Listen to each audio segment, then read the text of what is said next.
ఖమ్మం నగరంలో bypass road వద్ద జరిగిన దానికి సంబంధించిన వివరాలేంటో ఇప్పుడు చూద్దాం. నిర్మాణం కోసం భూసేకరణ జరిపి 2007లో గజానికి 400 చొప్పున ఆర్డీఓ చెల్లించారు.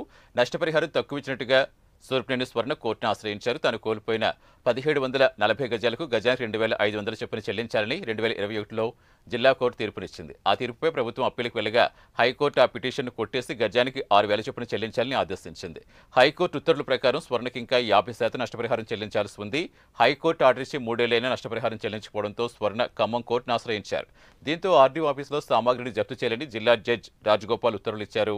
కోర్టు ఉత్తర్వుల మేరకు కోర్టు సిబ్బంది ఆర్డీఓ ఆఫీసులో కంప్యూటర్లు జప్తు చేసి కోర్టుకు తరలించారు. సామాగ్రిని ఆగస్టు 28న వేలం ద్వారా విక్రయించనున్నారు.